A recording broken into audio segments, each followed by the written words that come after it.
Greetings to you, night crew. Time for a little bit of dessert. And as always, I hope that you enjoy. I just want to give a quick thanks to the Tier 5 channel members and patrons. Bob the Dragon, Datamagnet, Sergeant Puma, Cat Crab Lobster, and Duck Machine. Thank you very much for the support. It is much appreciated. When Deathworlders Meet, Part 4. The captain pulled up the one chair in the cell and took a seat. Across from him, their guest lounged on his padded bunk. It was meant to be uncomfortably small, but with him it seemed decadently large. His unusual coverings were folded up behind him as a pillow, and a blanket covered him from his waist to his toes.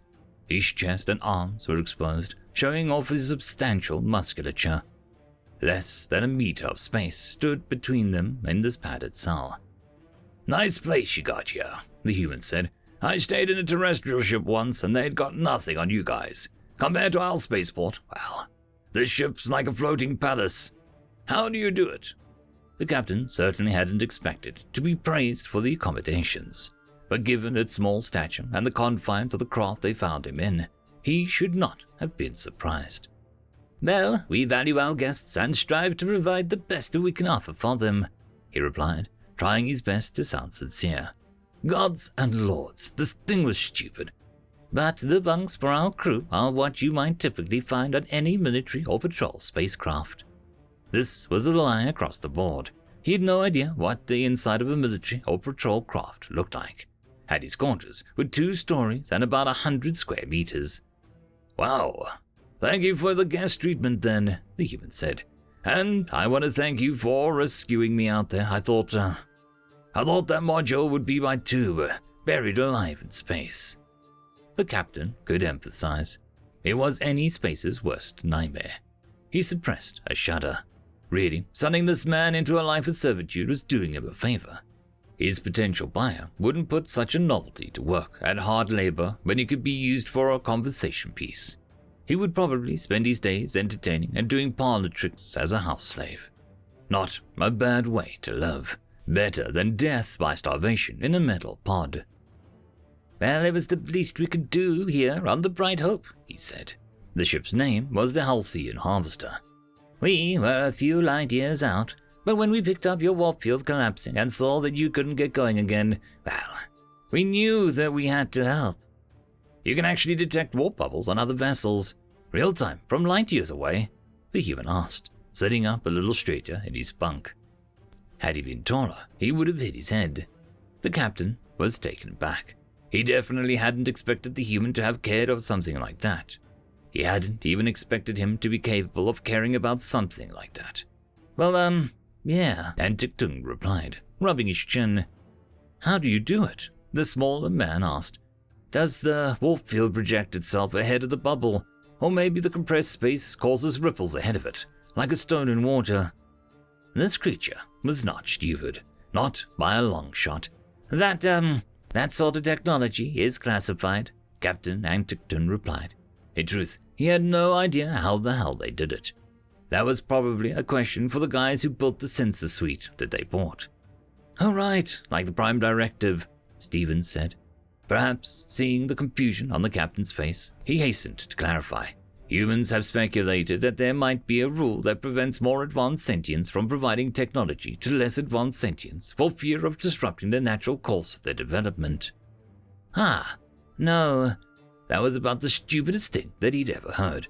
"It's more of a security issue. We can't give away our technology when we don't know how it might be used." That was a lie, of course, but much more believable than the idea that he, or anyone else who wasn't an anthropologist, gave a flying shit about the development of some primitives. Nothing aboard his ship could be procured by anyone in the open market in a spacecraft or law enforcement supply store. He just didn't want to admit to this human that he had no idea how the sensors worked, and this excuse played well in keeping their guest behind a locked door. "May I ask some questions about you?" Antic-Tung asked, "to get a better idea of your status." Of course, came the quick reply. "Good." The captain made a show of pulling out a datapad and a stylus. "So, what is your profession?" "I am an explorer," the human said with a nod, an almost universal indicator of yes. You're not a soldier, the captain asked. You were wearing armor when we found you, and beneath that you wore coverings with insignia. Oh no, he replied. I used to be an airman. The captain's translator supplied warrior whose domain is aerospace for the unusual human speak word. That his people had a single simple word for that was disconcerting. Still, there were plenty of harmless races with deep martial traditions. But I'm a civilian. Civilian became one who was not serving in the military, as if that wasn't already an assumption in the language. Again, disconcerting, but not terribly unusual. What are you exploring? The captain asked, idly typing nonsense into his datapad. Oh, the galaxy, said Stephen. I'm conducting humanity's first manned extrasolar spaceflight and our first manned effective FTL test. It didn't go as planned. We kind of figured that out as we recovered you from the void, said the captain. And those symbols on your skin covering, they remind me of some military identifications and rank that I've seen in a few races using. He pulled his coverings from behind him, a bright orange one piece with numerous pockets, zippers, fasteners, and insignia. Not at all. None of these are even remotely related to the military, he said, pointing at each one in turn as he explained. This one is a government-funded explorer organization I work for called NASA. This one is a government that funds it, the United States of America. These are for the mission and the spacecraft that brought me here and malfunctioned.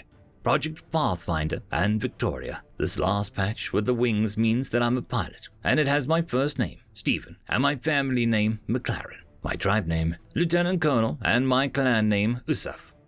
Okay, the captain replied. I thought as much.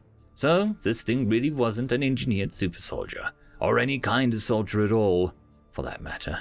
That still left other questions. And my suit wasn't armor, Stephen continued, folding his orange skin covering. It's just for survival in case of a hull breach. Were you genetically engineered? Asked the captain. No. Not at all, 100% natural. Why? It is just one of those questions we have to ask. There have been concerns with unnatural biological contaminations, he said. Again, not true at all.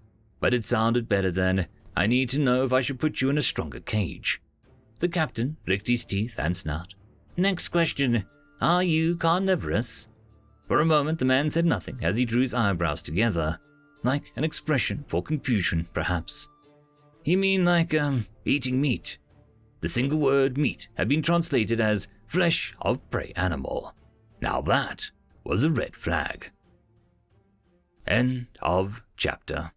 And that, my friends, concludes this video. I hope that you enjoyed, and if